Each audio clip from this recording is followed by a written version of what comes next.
Hello everyone, welcome back to my channel. Today's topic is non-PO invoice handling in accounts receivable. This is available through an ebook number 2.5 in my YouTube channel. You can download a PDF version as well. What we will learn from this video, what is a non-PO invoice? What are the common example of non-PO invoices? What are the risks associated with non-PO invoices? What are the approval workflow required for non-PO invoices? How does the coding and classification works? There are some exceptions in this process. We'll also talk about those exceptions. Like we talk in all our videos, we'll talk about compliance and audit considerations. What are some of the tools and automation opportunities? Some of the best practices, and finally, we'll also talk about some of the common interview questions that you can expect from this section of the training. I'll give little introduction. What is non-PO invoice? Non-PO invoice handling is an important but risk-prone part of accounts payable process, unlike PO-based invoices where there are enough controls, which means this non-PO process definitely requires some robust validation processes to avoid risks. So in this slide, we'll talk about what are the common examples or what are the common use cases where you get invoices without a PO. The first example is utilities. When we talk about utilities, it is your electricity bills, water bills, and telecom bills. These bills do not carry PO, and most of your legal and consultancy services that you take does not have a PO mentioned on it.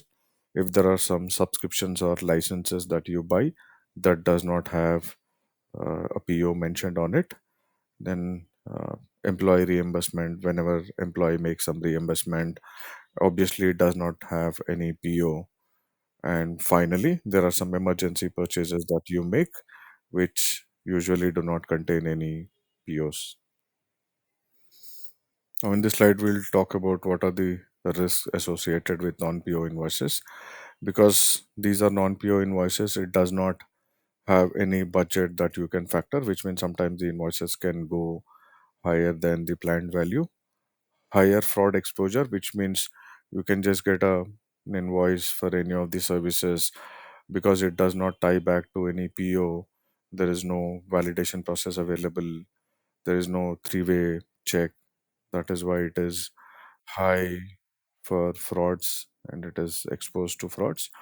Duplicate and unauthorized payments. This also one of the risks that is associated, which means you can get duplicate invoices which gets processed and then it also gets paid.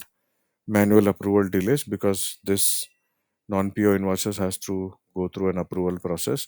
There could be chances where the invoices get stuck with some of the approvers and it gets delayed for processing payments. Subsequently, it can lead to your service disruption if it is a utility invoice, and then if it is a duplicate invoice, it gets into the approval process. I will talk about what are the basic approval flows. This can change from organization to organization, but in general, the basic workflow is the invoice is received via email or a scanned upload to you. Then, once the invoice is received, it is routed for appropriate department to approver. For example, if the utility bill is related to any of your uh, go downs, any of your facility centers, then it has to be approved by those respective department owners. And then, post which the approver verifies legitimacy of the GL coding. Then, finally, if everything is good, the invoice is sent to AP for booking and payment scheduling. Now, what is coding and classification of non-PO invoices? It is very important for big organizations to code the expenses accordingly. The invoices just cannot sit on one central general ledger account where it is difficult to identify to which department or function the invoice or the expense belong to. For example, there is a university. Within university there are multiple departments. There is canteen, there is sports. For a big universities, it is important to tag the expenses to their respective departments, so that in future the reconciliations and audits are very easy. So the coding process starts from identifying the expense types, whether it is utilities or travel or any other expense, then assigning correct GL code to the cost center.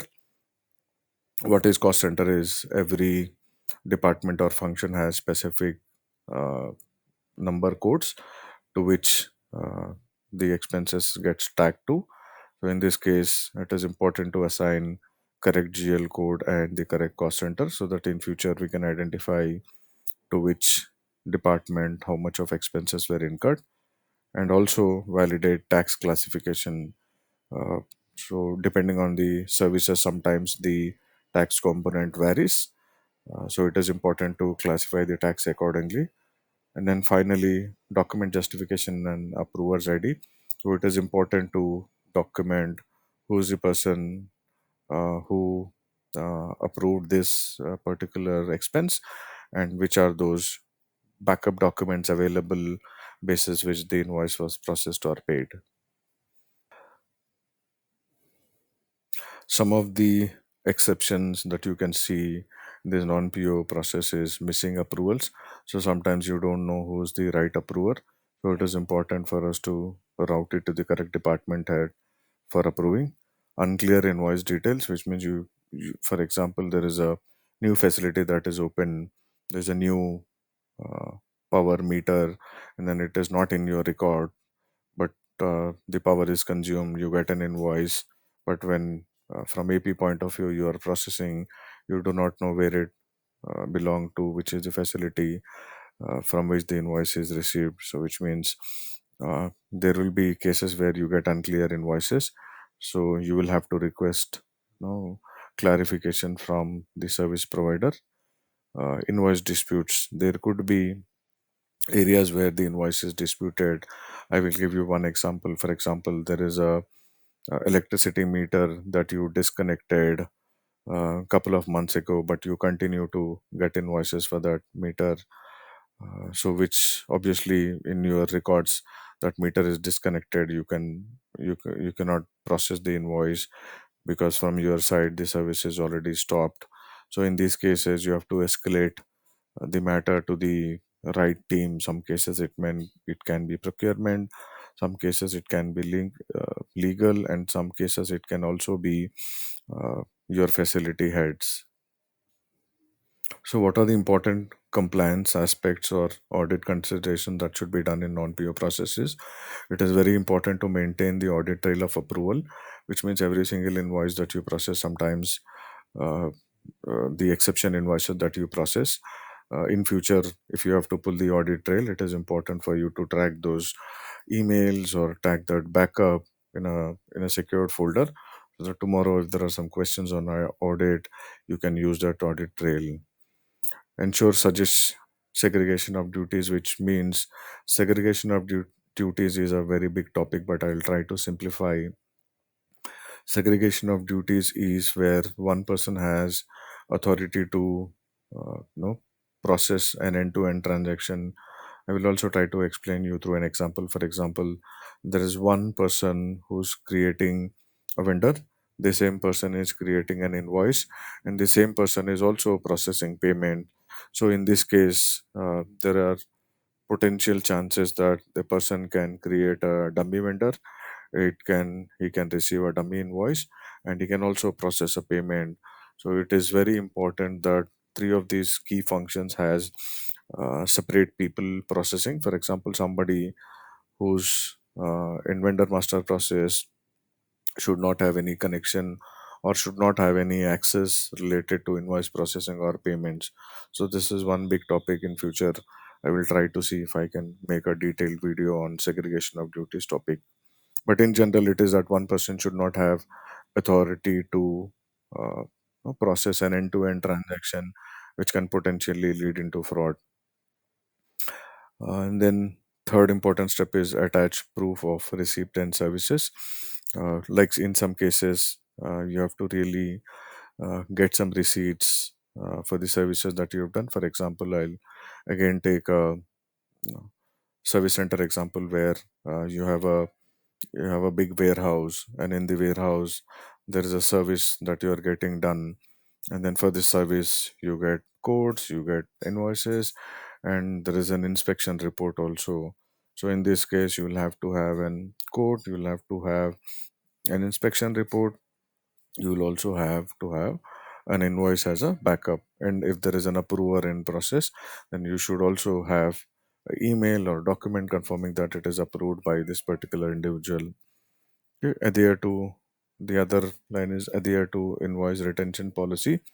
Like I talked in my previous videos, it is very, very important from compliance point of view to retain invoice and the backup for a specified period of time. If I remember back, uh, the uh, the Middle East government has a norm that any invoice that is paid by an organization, it should be retained for 10 years, and we should also retain a physical copy. So which means there are some service providers who provides you service. If your organization is big, then you take external services. If you're a small organization, you should still have a place or a process to retain these documents for a longer period of time, depending on the local country's regulation. Now, some of the tools and automations. In the beginning, it is not so important for you. This will be mostly used after you join an organization, but I'll still quickly touch upon some of the important invoice processing tools are Basware, Coupa, Ariba, etc. And then workflow engine with configurable rule, which means you should have a workflow that you can configure depending on multiple parameters. For example, if you are processing an invoice for lower value, what are the approvals that you are required with, and if you're processing an invoice for higher value, sorry, what are the processes that approval workflow that you should go through.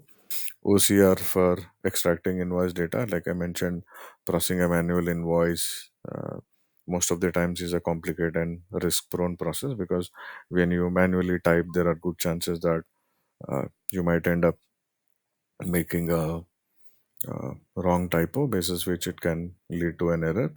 And finally, RPA, where it can do faster activities uh, where very minimal manual intervention is required. Some of the best practices that we should follow in a non-PO process, like I said in my previous slide, set thresholds for requiring PO. Example, dollars greater than 5,000, 10,000, depending on the currency that you handle. And they should always be predefined approvers by department or spend type. In my previous example, I spoke about having specific approvers for each department. Track non-PO volumes and recurring vendors, which means it is very important for you to keep tracking who are those vendors who are continuously providing you invoices which are non-PO, and then which are those recurring vendors, so that you can build confidence that if you receive a vendor from if you receive an invoice from a specific vendor, then you have a decent record of what you are processing. I'll give you one simple example of a mobile bill that comes through a non-PO invoice process. And if you keep a record of every month's invoices that you're processing, for example, this month is July, in the year beginning, you process invoices. In last month, let's take example, in June, you processed invoices from January to June, and then now you are in July. If you again get an invoice for June, which is already processed, so in your tracker, you can go ahead and see if the invoice was already processed. So this way you can avoid the duplicate payments. The final step is no integrate with budget tracking systems, where it is important for you to set thresholds for each department that can be uh, for which the money can be spent for each department. If you don't have budget tracking, then it becomes difficult for you to keep spending, and then tomorrow, in case of audits, in case of internal compliance discussion, then you will end up seeing some of the departments spending more than their actual budgets. Now, the most important part that you guys watch this entire video for is some of the questions that you can expect from this round of section is: should all invoices have PO? In ideal case, you should say that ideally yes, but exceptions exist. There is a non-PO workflow must be tightly controlled, which means you should say that hey, ideally three-way match is the best process to have, but there are some exceptions. But that exception should have a controlled process. The other question that you can expect is, can non-PO invoices be auto approved? Okay. The answer is only low volume recurring ones with strict audit rules. Uh, what does this means is, if there is one vendor or service provider who continuously sends you non-PO invoices and you have built confidence and you have enough system controls, which means, let's take one example here. You're talking about an electricity bill that comes every month through an email. You can set up rules in your system that every month, if this invoice comes, then you validate the month of service, you validate the average amount, and if these two criteria are meeting, you can go ahead and approve the invoice. But if the value differs, for example, your average monthly bill is just 1000 and this month it is 2000, so you can restrict from approving it. So likewise, you can set multiple rules where some of the systems allow you to auto process. Thank you very much for watching this full video. You have a wonderful day.